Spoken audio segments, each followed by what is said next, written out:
us on evening time. I know this is a busy time in families. Wow, I can really feel the time zone right now because I see people outside and it's light outside, and I'm on the East Coast and it's completely dark. So I guess that's an interesting phenomenon. So today we're gonna apply contingency management to some of the hardest cases, and that's when a teen develops a substance use or technology problem. And so we'll just get started. So the first question I like to ask to provide some context for addressing substance use in teens is just to ask the question: is it normal for teens to use substances? Because a lot of times I think parents are sort of at a loss to know, what is normal and what's abnormal. And so I want you to think in your mind, if you just got that question, if someone just presented it to you, what would be your gut reaction? Is it normal for teens to use substances? Well, the data shows that the teenage years are definitely the years when many human beings first try alcohol, for instance. And so among high school seniors, about 60% say that they've tried alcohol at some point in their lives, but still 40% say they haven't. And to a lot of parents and teens, this is surprising information. Those 40% who don't ever drink during high school aren't talked about as much. They might not be proclaiming it as loudly, but they're there. And so while it is somewhat normal to try alcohol in the teenage years, it's not universal. The next question is, okay, well, so most high school seniors have tried alcohol at some point, but how much are they drinking? So all of this data comes from the Monitoring the Future study, which is the best survey we have of teen substance use and related behaviors. It's done every year, and this is the most recent data. And seniors, according to the survey, about 70% of seniors have had no alcohol in the past month. So while they might have tried it, still 70% are not regular enough drinkers to have drank in the past month when the survey was given. About 20% say they've drank 1 to 2 times in the past 30 days. And then there's that group that has drank 3 or more times in the past 30 days. When I think about teen substance use, my main concern is not that there's been some experimentation, because that seems somewhat normal. Kids are, being more transgressive, and by senior year, it's not so uncommon that they would have tried alcohol. But I am very concerned by this 13% that are drinking what I would call regularly. If you're drinking 3 or more times in the past months, that basically means you're drinking at least weekly. And weekly drinking now has become a part of your normal life. And I'll talk about some of the ways that affects adolescent development as we go on. But one thing we do know is that if you're drinking 3 or more times in the past 30 days, you're very likely to have a binge drink. Binge drinking is defined by having 5 or more beverages on any one occasion. And so if you have drank 3 times in the past month or more, there's a 70% likelihood that you've binged in the past 2 weeks. And there's a 48%, almost half of these kids have binged more than once in the past 2 weeks.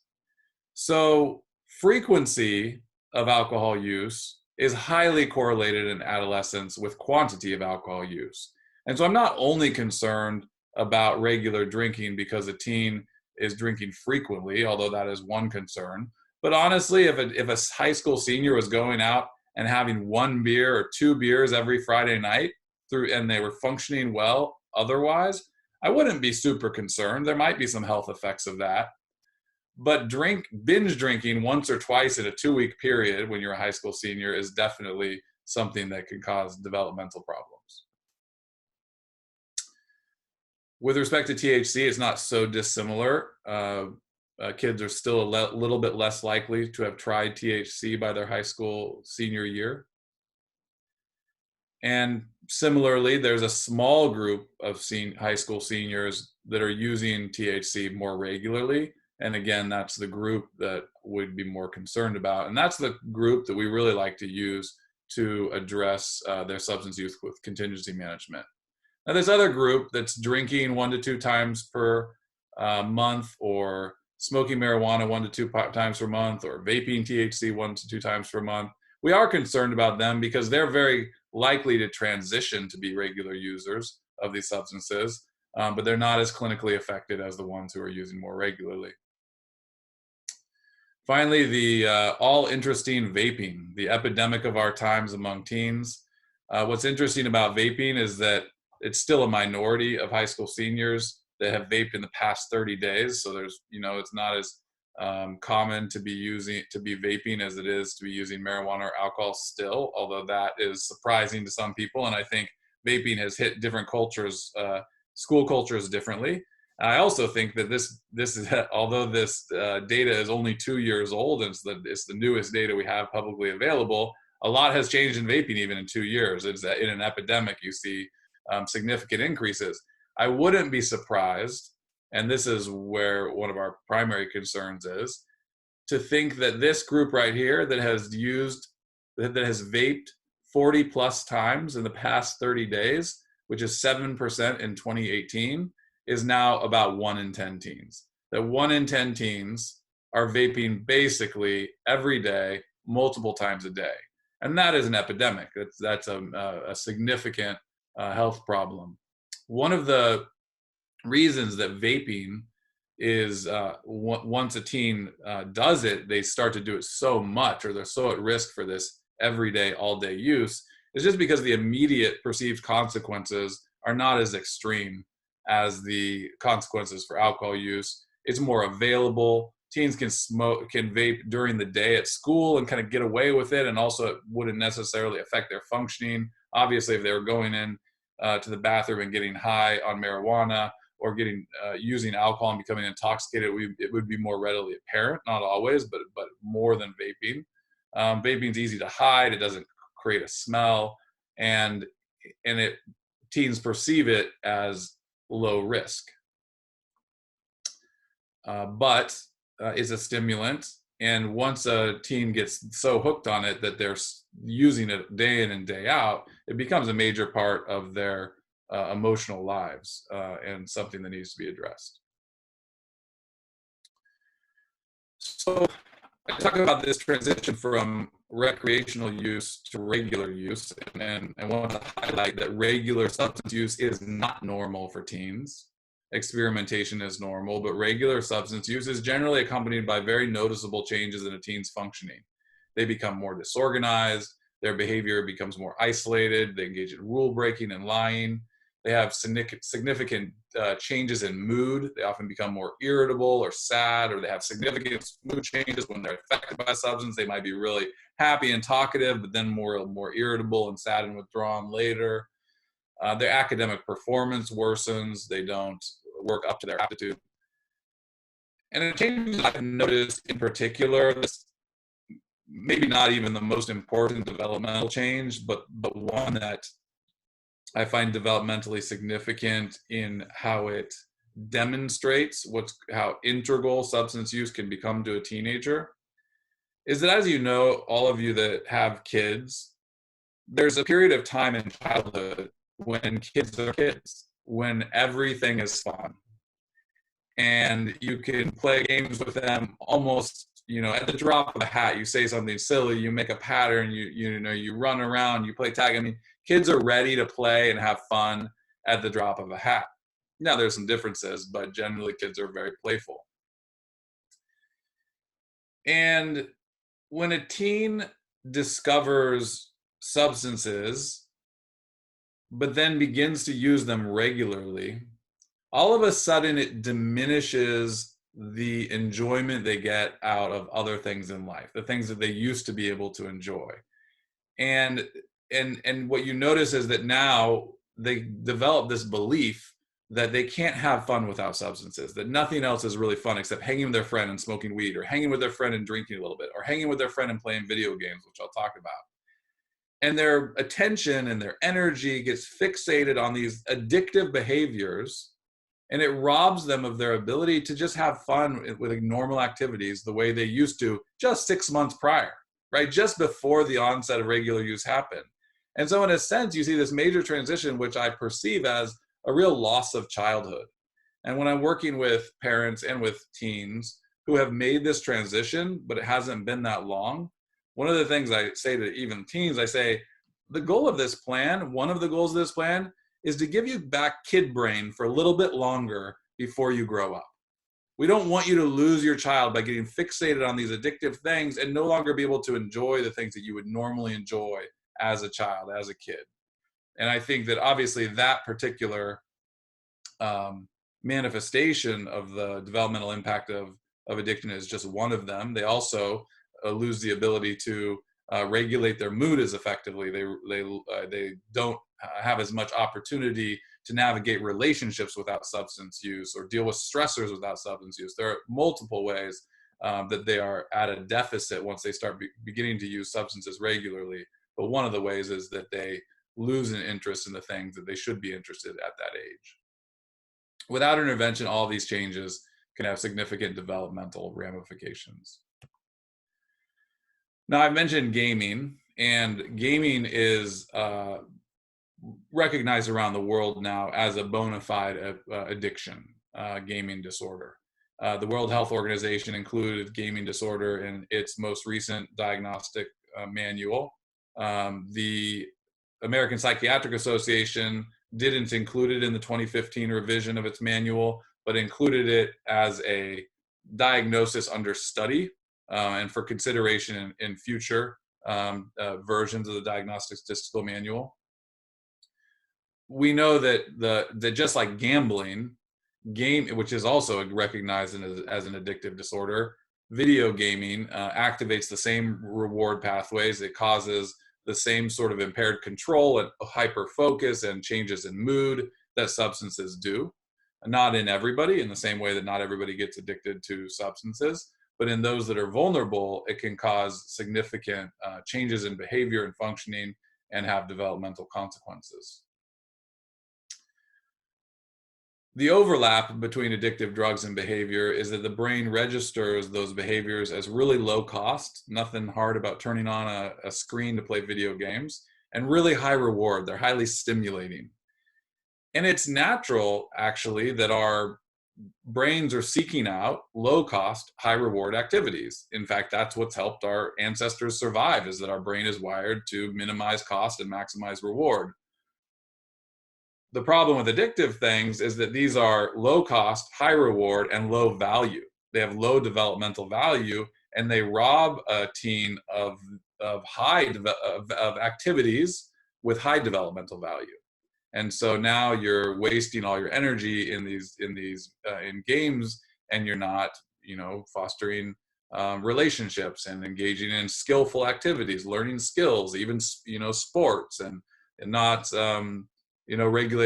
interacting, participating in activities that forward your social and emotional development. And so the developmental priorities of the teen are compromised by their attachment to gaming. Now, this can also be true with social media. It hasn't gotten quite as much attention in the clinical world, but there are some clinical measures to assess, for instance, social media addiction. It can also be other forms of media use, but gaming is the one that has the most credibility at this point as an addictive disorder.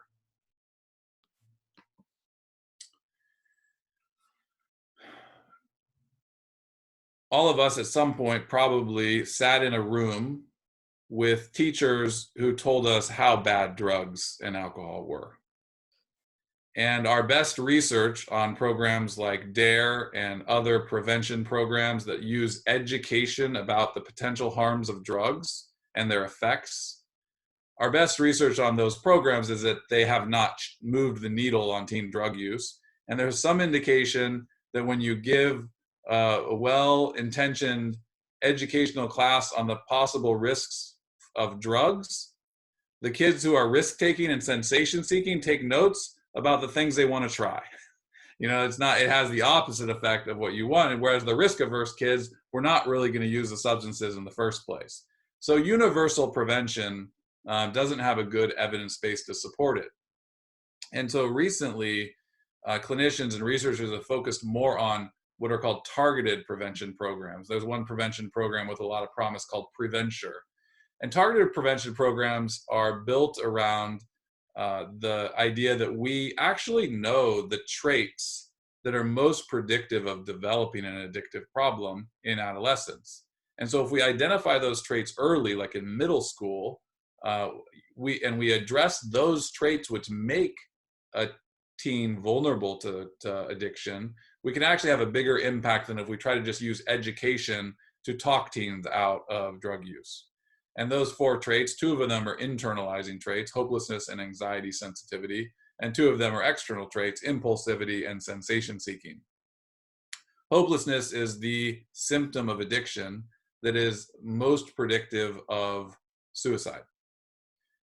Kids that are hopeless really have lost their feeling that life is worthwhile. They have a hard time mustering motivation to do things because they just don't see a future for themselves. That's a very serious symptom of depression and obviously requires treatment.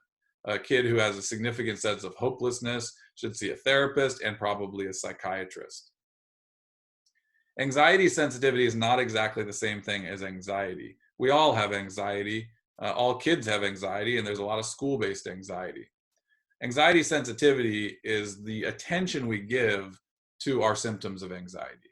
So if I'm walking to a social situation, I feel a little bit anxious about someone I'm meeting, and I notice that my heart is racing, and now I feel highly sensitive to the fact that my heart is racing, or the fact that I'm sweating, or the fact that maybe my hands are trembling a little bit. I focus on those symptoms. Noticing the symptoms causes my anxiety to increase, that my anxiety increasing causes the symptoms to increase, and what I have is a runaway feedback loop that in the most extreme cases is what underlies panic disorder.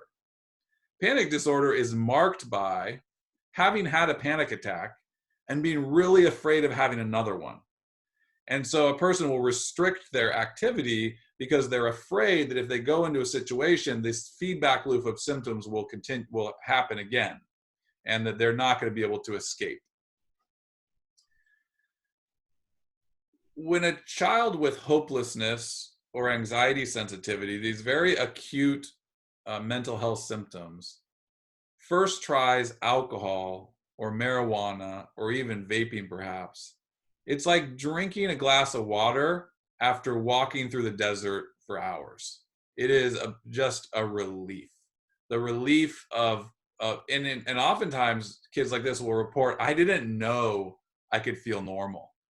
I feel like the anxiety sensitivity goes away. My mind is not racing about the possibility of rejection or symptoms, or, when I had that beer for like 5 minutes, I felt like good, or I felt okay. Obviously, kids with that level of internalizing psychopathology are going to will find substances more reinforcing than other teens will, and for that reason are more vulnerable to developing addiction. Kids with impulsivity and sensation seeking, the impulsive kids, we know they don't think before they act. Kids with impulsivity require more structure and more supervision than kids without impulsivity problems. We need to provide more scaffolding to the judgment part of their brain, the prefrontal cortex, to help them make better decisions. That's not a fault of theirs, and the prefrontal cortex develops different in different children. But if we have a child with a lot of impulsivity, they are at risk for substance use. Sensation seeking, which sometimes is paired with impulsivity, but is a different trait, is just a teen that is very sensitive to rewards. They just are always seeking a reward in their environment. They want the next stimulating thing.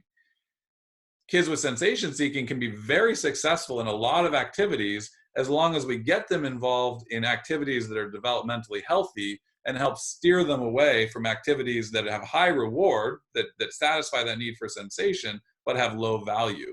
And so kids with sensation seeking need a lot richer environment to feed that drive into in order to develop healthily and avoid substance use. So you can see how identifying these core traits that predict substance use might help us to hone our efforts in prevention a bit. Final word on prevention, and then we're going to talk about treatment. In another study that interviews teens It's the National Survey on Drug Use and Health. And really, it's another very rich study that's done every year. The only difference is that it also does adults. So it's our National Survey on Drug Use and Health for the whole population. It doesn't focus just on teens. But they asked one question that I found really interesting. They said to teens, how do you think your parents would feel about you trying marijuana? Not using marijuana, not, but just trying it. And in youth who said that their parents would strongly disapprove, fewer than 5% said that they had used marijuana in the past month. And in teens who said their parents would somewhat disapprove or would be kind of neutral on trying marijuana, a full 25% had used marijuana in the past month. Parents are, those traits that I mentioned are some of the most important features of the individual kid that puts them at risk for substance use. But the other big factor in a kid's life is their parent, their parental attitudes towards substance use, their parental substance use, the degree to which they condone it or not. And so while I said that the most meaningful clinical transition in teenage years is the transition from experimental use to regular use, that's what we're concerned about, that's what we try to prevent. The best way for parents to prevent that transition is not to say, hey, we're okay with experimental use, just no regular use, but to actually prohibit experimental use. That doesn't mean that teens won't find their way around that prohibition in order to try it, but it should feel transgressive to them. It should feel like they're breaking a rule. Because if they are, they're less likely to make it a regular occurrence. Whereas if parents say, well, it's okay if you use it sometimes, all teens hear from that is they condone that I use this, and then they can very easily become someone who uses it too often. And there are actually studies that show that prohibition of substance use helps prevent the development of regular substance use, even though you're prohibiting it more universally. Julia. Okay, so now I'm going to introduce a case that I think really illustrates contingency management well. The reason for this is because, as you will see as I sort of tell you a bit about Nathan, this client, there are certainly setbacks and there are challenges along the way. But a good contingency plan is about having buy-in from the teen more so than it is about long-term constant success. And by that, I mean anyone who is managing addiction is going to have lapses or relapses. That's what we expect and what we do see, but it's about creating a plan where sobriety is ultimately motivating for them. So Nathan, he came to us at age 17. He's a chronic marijuana user, and his parents were really concerned because he had gotten in some legal trouble. He got in trouble at school. And so they sent him to St. Louis to get sober. And on his first night in St. Louis, he got in his car and he drove downtown and he purchased marijuana. And they were very concerned because this was right around when COVID started and everyone was in lockdown, and he was still finding a way to access marijuana. So they weren't sure that any outpatient plan, even under lockdown, would be effective. So we all sat down. Just to clarify, he came from his parents' house in another state, but he was staying with family members who they thought could provide more structure. So these new parental figures were dealing with someone who's going to immediately disappear in the middle of the night and go drive and find marijuana. And they were pretty freaked out about their capacity to take care of him and watch over him. And so we all sat down and we put together a contingency plan and identified some small short-term rewards that would be rewarding for him. He was a pretty sociable guy, so these were things like all getting together and having dinner as a celebration around him. This was really motivating to him. And then some longer-term rewards. And ultimately, what was most motivating to him was that he would be able to return home and that he would be able to be back home and live a sober life there. And so this contingency management plan was effective because it used that as the scaffolding to motivate him to get sober. Essentially, how we conceptualized it is that he would go through an initial detox period, which I'll talk about in a second, and then he would get 30 days sober. And after he got 30 days sober, he would be able to return home for small incremental visits where he would test his ability to resist cravings or urges. And then we would continually lengthen that time until it was long-term move home. And again, this was super motivating to him because that was ultimately his goal. And what this captures is it doesn't really matter what is motivating to kids. Some kids want to drive their car, some kids want to buy a guitar. And but for this kid, it was important that he moved home, and nothing else was more motivating to him than this. So we used it to his advantage. So all teens that we work with usually have a period of detox, so to speak. So this is a period where they are probably still testing positive, but are eventually going to need to get to the point where they test negative, because there is a window in which the marijuana, for example, will still stay in one's system. This is a period where the test, we don't necessarily have a baseline test. And so during this period, what we do is we really limit all access, but also access to access. So at this time, he didn't have access to his phone, he didn't have access to his car, and this really eliminates any day-to-day temptation, which of course is much higher in this initial period where the contingencies and the rewards are not present, and where you can sort of would feasibly be able to get away with lengthening the period by engaging in substance use, because there you are within this window of not yet testing negative. And so after this period, he started to get pretty depressed, because I think he felt like there wasn't that much going on in his life. He was in a new environment, and it was we talked about it and ultimately decided he would try out AA. And he went to the first session. I went with him because he was a bit nervous, and he was super engaged and active in it. And it was really great to see, especially because that foreshadows how his path went. Ever since his first meeting, he's been a regular AA member and has really built a community around it. He's engaged in the steps, he's gotten a sponsor. And especially in those initial first 30 days where he felt very isolated and sort of numb to life because he was no longer smoking marijuana pretty constantly, he felt a sense of community. So he went home and he took his initial trip home, and almost immediately he relapsed on marijuana. His parents were very concerned, because I think there's, like I said before, there's sort of this conception that if somebody has one lapse, then they're not buying in or they're not engaging in the plan.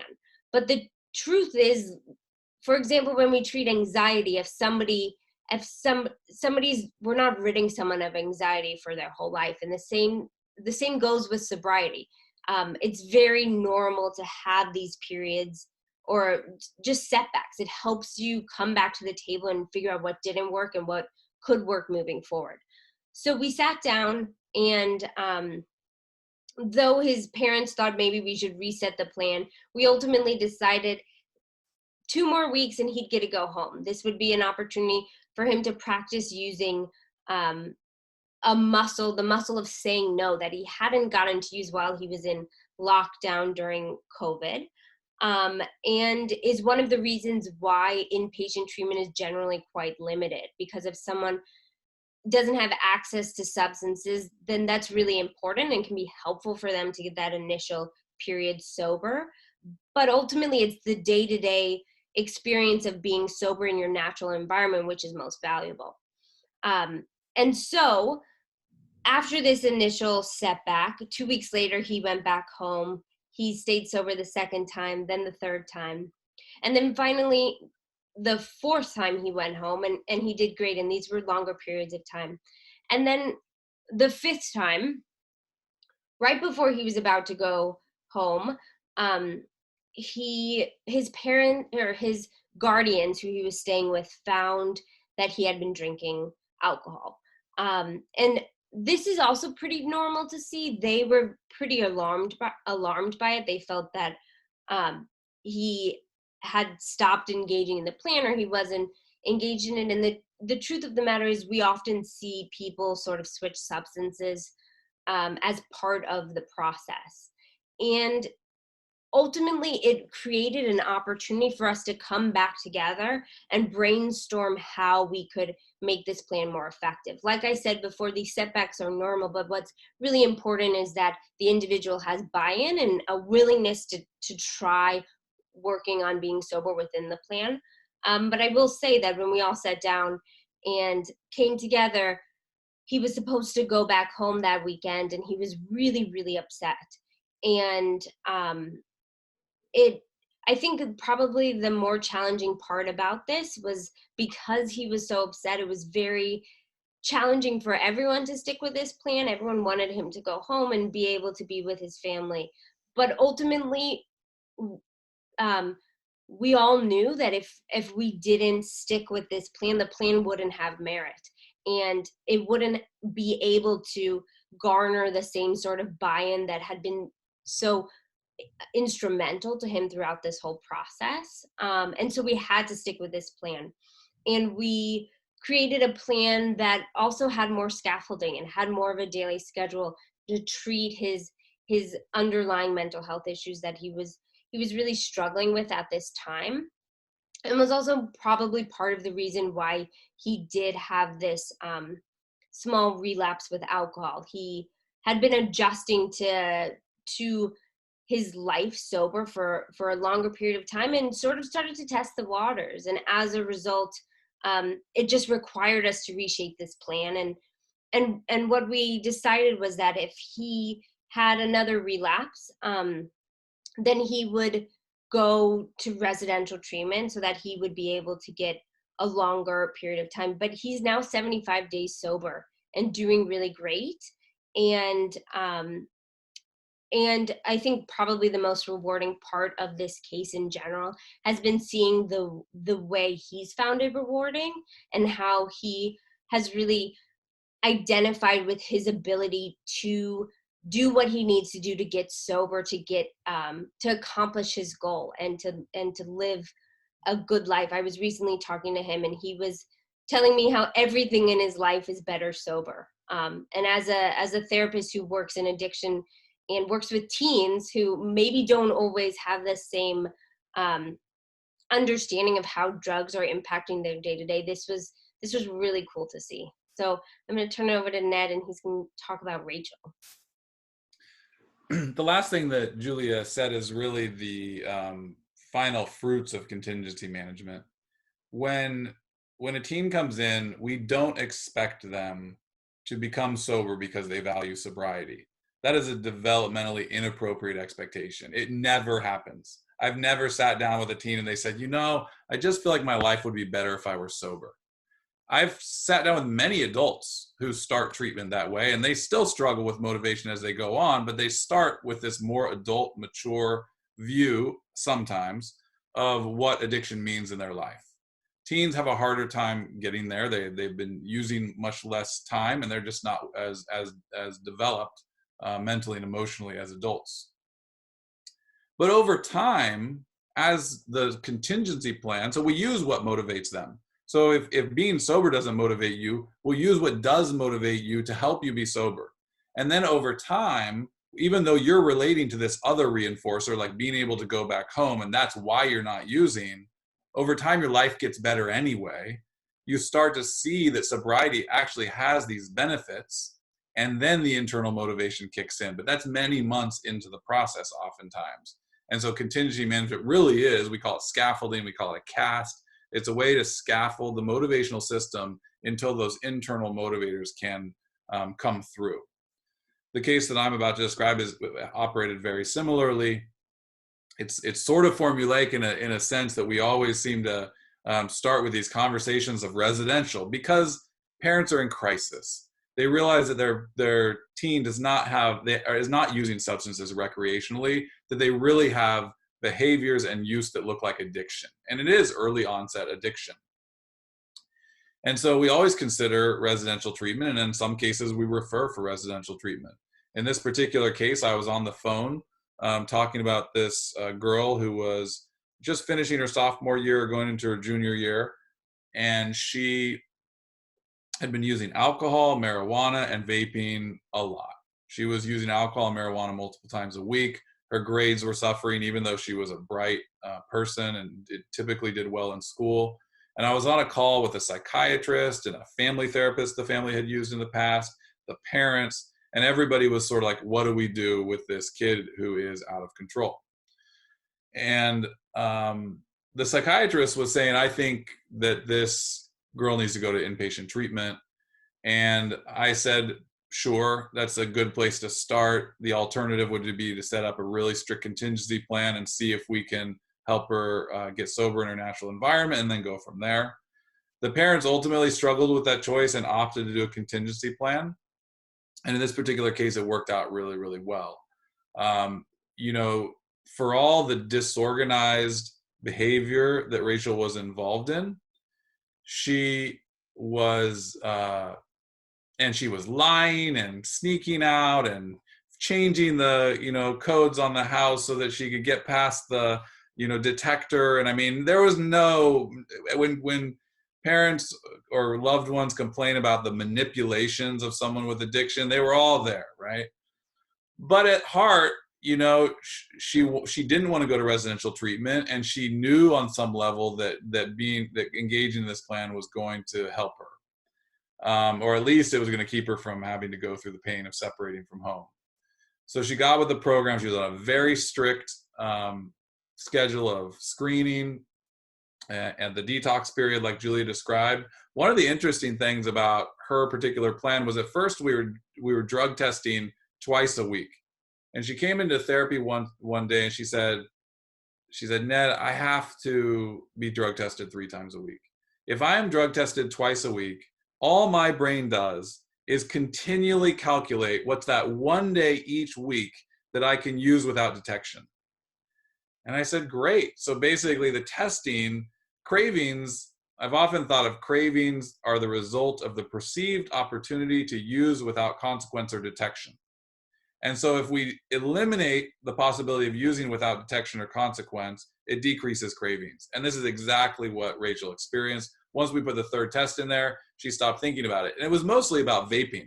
Her family was and this, I really give them a lot of credit for this. With a lot of parents whose kid is vaping, using marijuana a lot, and getting drunk a lot, they're like, well, please just help us eliminate the marijuana and alcohol. We don't even have to worry. We won't even touch the vaping. We'll just go with those two. This family was like, no, we don't know what's in that stuff. We don't want them to have we don't want her to have the long-term effects of being addicted to nicotine. This was also right during the scare when people were having real lung problems as a result of the vitamin A that was in some nicotine oils. So they were like, no way, it's everything. And so what Rachel said was that third test really helped with the nicotine cravings, because the nicotine tests really have a short window of detection. So, but I point that out because these contingency plans really are very technical. It's important to get into the weeds and the details, because the weeds and the details matter if you're trying to eliminate an addictive behavior. So she got 9 months sober, almost with no lapses. There was a tiny lapses here and there, but really it was a very, very good stretch. And she got kid brain back. She started enjoying lots of things in her life. She became very successful academically, which was great for her prospects for college, which she and I are talking about right now, and she's really excited about. She was involved in extracurricular activities. And when you compared her demeanor and her kind of relish for all these things that are part of the normal developmental environment to where she was when she was sort of sullen and irritable when she was using a lot of substances, it really is like night and day.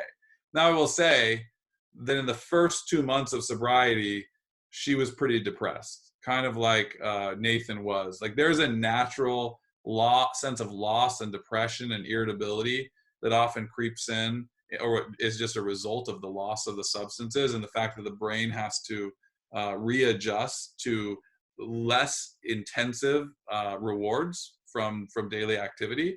And so we have to sort of just support teens and adults, quite honestly, through that period. That's part, we call it part of the grieving process of giving up substances. But once that once she got through that, she felt better and better, and her psychiatrist increased her antidepressant medication a little bit, and that made a big difference during that period. So it really is a comprehensive approach to dealing with the mental health and the substance use that a teen's engaged in. Now, after that really great junior year, during the summer, uh, the wheels fell off a bit.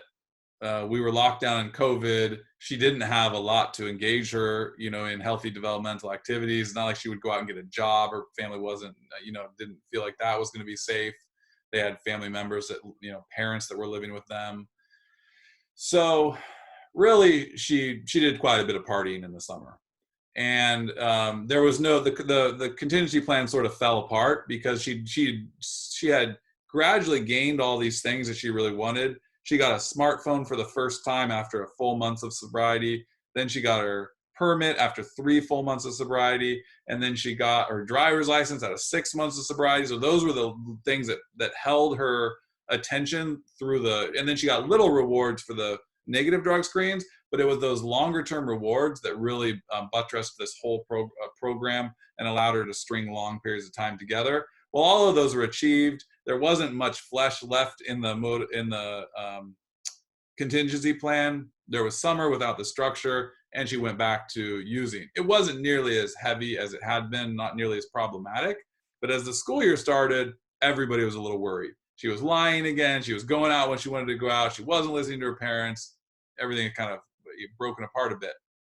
Now, I will say, from a clinical standpoint, 1 full academic year of sobriety after a severe addiction is a massive success. I mean, like, it's a huge developmental gain. And so when we have setbacks, like Julia said, then we address the setbacks. So we went back in with a new contingency plan, which was conditional. She had to get a full month of sobriety. And then I'll talk about what happened then. But she bought back in. She got a full month of sobriety. She got right back involved in her academics like she had been the previous year. And really, it showed us that she really hadn't been set back all the way back to the beginning. She was already dialed into all the things she wanted to get out of the school year that were not drug related. That said, one of the complications that she was facing, and that her parents, and we knew this was coming from a long, long ways away, was that it would be different trying to help her manage her substance use as a senior in high school looking towards college than a sophomore in high school looking to junior year and living through junior year. She had developed a year. She was a year older. She was more socially engaged. She had more friends. And the parents are in this tough position to say, well, we could probably really lock things down and prevent her from using all through senior year. But what happens when she goes to college?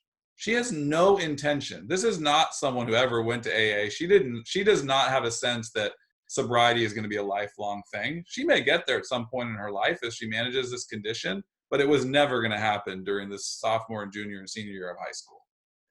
And that's true with most high schoolers. They are not developmentally wired for that kind of lifelong commitment that people who have been through the ringer with addiction during adulthood commit to AA, and it's like they're saving their lives and they're pulling themselves out, and it's like a rebirth. It's like a conversion narrative. Teens are not really into conversion narratives like that when it comes to substance use. They're interested in eliminating the consequences of substance use, keeping their parents as happy as possible, and living the life that they want to live. So the parents and I and the teen, Rachel, all talked quite a bit about what it would be like to allow her to try moderation at some point.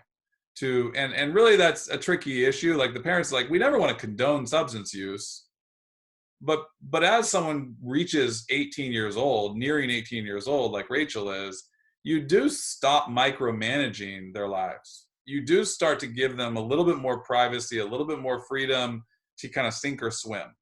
And finding that balance with a sensation-seeking kid like Rachel is a super big challenge. But ultimately, we decided to, once she developed the ability again to be sober, to pull back a little bit, to continue the testing, but to not come down hard unless we saw regular use. And by coming down hard, I just mean like addressing it again. So the basic parameter that we haven't gotten to yet is probably going to be that if there's 1 or 2 positive alcohol tests in a month, the parents are not going to intervene. But if there's a third one, she'll have to do a whole nother month of sobriety. So try to rein in this transition, even during senior year, to regular alcohol use. The coolest thing about that is Rachel's really on board with it. She would not want more leash during this period than that because she wants to be successful in high school. She also realizes that she needs to try to find out. She has some notion now that maybe she has a vulnerability to addiction that is not going to be managed through moderation, but she has to do the research. And so this is a safe way to start doing the research. During her last semester of senior year, they may even pull back a little bit more and see if she can manage, because they don't want to send her off to school with having, this lockdown experience to complete freedom, and having not tested how she manages that decision making on her own. So that's where we're at with that case. Both of these cases have been highly rewarding. Both have had a lot of successes and setbacks, and both have required a really intensive family focus, a lot of willingness to come back to the table and engage the teen. Both have involved both family therapy and individual therapy, and that's basically how we approach substance use and addiction in teens. We have used this exact same approach with screen usage. Instead of drug testing, like we said last time, we often use monitoring that we can install on devices, but the principles are very, very similar. And sometimes there's a little bit more room for moderation with technology use, and sometimes not. I have a young adult who I'm working with who tried moderation and just kept failing his semesters of college, and finally committed to an abstinence-based program where, and his parents were involved too, but when they get older, the contingency plans are mostly developed with themselves. And so this particular young adult now finally just sold his graphics cards. And so he has no graphics cards in his house. I have another client who has no internet in his house, very much an abstinence-based approach to internet addiction. So it's very similar, but obviously the technical aspects of addressing screen or gaming or internet addiction are a little bit different. So now we're open to questions, and you can type those in the chat, or you can unmute yourself and let us know what you're thinking. Don't be shy. We love questions. We want to know about your kids. Doesn't even matter if you want to ask about your own kid, just say, hey, my kid does this, or hey, my neighbor's kid does this, if you want to anonymize it a little bit.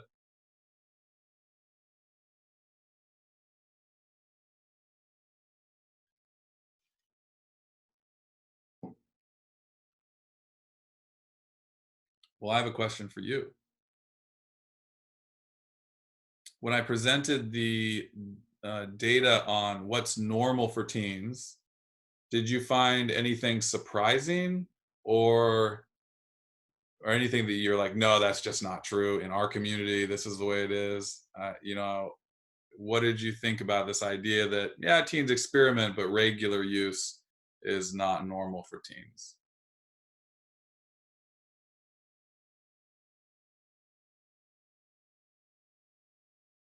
Lydia, Pash, I saw you trying to be brave to give your thoughts.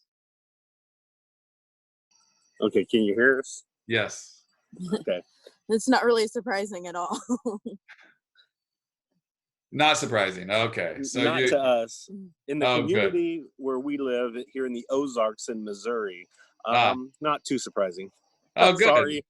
No, that's good. That's good. No, I'm glad to hear that, because a lot of times I do get pushback when I show people those statistics, and I say, look, your community is just your community. This is about the whole country. Although I did last night take a look, because this is how obsessed I am with data. You can actually aggregate it by metropolitan areas versus rural areas, and there was no real difference. So even in metropolitan areas, there's quite a bit of abstinence in the teenage years that people just don't pay heed to as much, or don't know. Here in the Ozarks, it's a good mix between the outline errors and the metropolitan. I mean, we're at a crossroads. We're considered the Bible Belt, but yet there's a lot of stuff. I mean, we have everything from addictions to 417 is our area code, and that's the code name for our police in the area for meth. So, hey. Yeah. So That meth is a huge problem. right. So, I mean, there can be all sorts of things with the teenagers and things around in this area. So, I just expect the unexpected in some aspect. Yeah, that's fair, right? Nobody saw this whole vaping thing coming so quickly. Mm-hmm. So the number seemed low from my experience with my 3 teens. Yeah, and you know, I will also say, I mean, just because someone transitioned into that regular use category doesn't mean they will necessarily have a substance problem going forward. But it just makes them much more likely, and insofar as parents we're trying to mitigate risk, we want to address those problems as we see them. I'll also say that, you know, the times when most people get treatment is not necessarily even when there's regular substance use, but when they start to notice those functional changes associated with the really changes in behavior and lying and sneaking around and being irritable. At that point, you know that the substance use has become more disorganized and addictive and needs to be addressed. How do we learn how to use screen time to monitor or limit cell phone usage? So screen time is the native parental control app on iOS, so the Apple products. That's what's called screen time. And you know, there are some really good tutorials online, where if you just say like, how do I use screen time, you'll get lots of tutorials online. Some are video, some are just like visual graphics where you kind of step through. You know, screen time allows you to limit almost every function. You know, so you can say like how long they can use certain apps, and it takes a little time to get used to, but if you follow those instructions, I think the one thing you can't ever really lock down in screen time is their ability to make phone calls. But that's kind of a safety issue too, I think, unless that's what they're doing. Like I did when I was a teenager, lay in bed and talk on the phone until 2 a.m. That was the best technology we had. Only I did it with a girl that I was really interested in who lived in Hawaii, and I lived in California, so that was not real good for our phone bills. My parents really came down hard because I would sneak the phone and have these long phone calls. Anyway, yes. I have a suggestion for that. Yeah. For us, with our teenagers, we actually have an area in our house where they plug up their phone before they go to bed. So they're not allowed to have their phones at all in their bedrooms past bedtime. So that way it keeps them. And of course, we also use the RPAC for our iPhones and things. And it's nice. Good. So RPAC is a really good program. And it's awesome. Okay, well, there you go. So that's a really good one. We've found some good luck with Custodio. Some families use Life 360. Life 360 also, you know, allows you to kind of know where they are. So you really just have to find one that works for your family. If you really wanted technical assistance with that, if you're really untechnical, you could consult with someone and get some help with that. Ultimately, it's frustrating if it's not working at first, but if you kind of get through it until you find a plan and settings that work, it pays dividends obviously going forward. And yeah, for some teens, it's okay to have to forfeit their phone before bed, and for others, they'll be too sneaky about that, and it can be helpful to have that extra layer of protection. Do you have suggestions how to minimize screen time when they need the computer for all schoolwork right now, virtual classroom? There's also software that just limits their ability to use a lot of function, like Custodio does that. You can lock down all kinds of sites that they would go on by category and leave open their ability to use educational sites and applications, and you can choose, you can select by application and decide which ones they can have open or not. You can prevent them from installing it, and then it monitors their activities so you can kind of know if they're getting around it. And fine tune it until it's working well. The way I think about these things is some parents, I think, hear us talk about that and say, well, gosh, I don't want to have to go to all that trouble to, you know, put in all these things in place. Shouldn't they just be able to do the right thing? You know? And I guess it's just not dissimilar in the way that it functions in our brain. as food. I mean, if some kids regulate food really well, but if there's a lot of junk food around, kids will eat a lot of it. And for some kids, screens and what you can do on the internet is much more enticing and much more rewarding even than food. And so as parents, we kind of decide what's going to be in the refrigerator and what's going to be in the cabinets. And the single most effective way to get kids to eat healthily is to just only put what you want them to eat in the cabinets and refrigerator. Now, of course, you can have, sweets and things in moderation, but if there's a lot of it available all the time, that has the biggest impact on eating habits. Same thing with technology. We have to limit it so that they're using healthier types of it and not trust them to self-regulate entirely. There's a documentary that's really hard to get your hands on because you have to sort of purchase it for a school or for practice, pay a licensing fee, but I've seen it a few times, and it's called Screenagers. And it was created by a physician who was struggling with these issues with her teen and was like, I'm going to do a documentary on this. This technology thing is just out of control. So she really documented her own struggles with putting limits on technology. And the documentarian went around, and one of the scenes, the documentarian went to a school, and the kids were all at recess, and they were all standing and talking to them, interview them. There was like 5 or 10 kids. And the interviewer said, do you think it's a good idea that your parents limit your phone usage? Like this couple said, have them plug it in outside their door at night or put monitoring software in their phone. Do you think that's a good idea? Or is it really sort of an invasion of independence and it's too much limiting or micromanaging? And this whole group of kids laughed, and in unison, like they shook their heads and they said, it is essential that our parents control our phone usage because we would be on it all the time, right? Now, these are the same kids that when their parents say, we're going to limit your phone usage, engage in power struggles to defend their right to have their phone. But when there are more candid moments when nothing's at play, they absolutely know that they don't have the capacity to fully self-regulate technology use. Now, I will say there is a difference. There's a lot of individual difference in teens, from the most impulsive sensation seeking to the most highly self-regulated. Okay, so you might have a kid who can, but in the middle of this normal curve of teenagers, there are a lot of teenagers who benefit from our helping them to regulate their technology use, because basically we've introduced something to the adolescent developmental environment that is highly addictive. Is it just addictive for them? No, man, it's addictive for us too. We're on our phones all the time. We're having to put limits on ourselves. We're losing sleep because we're on our screens too long.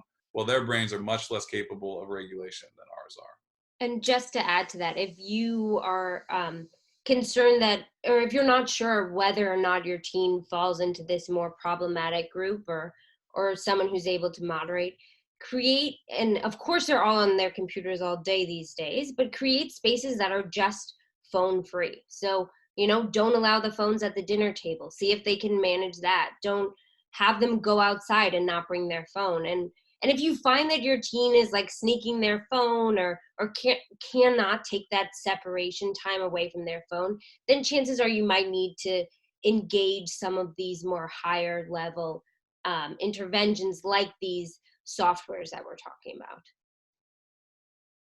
Thanks.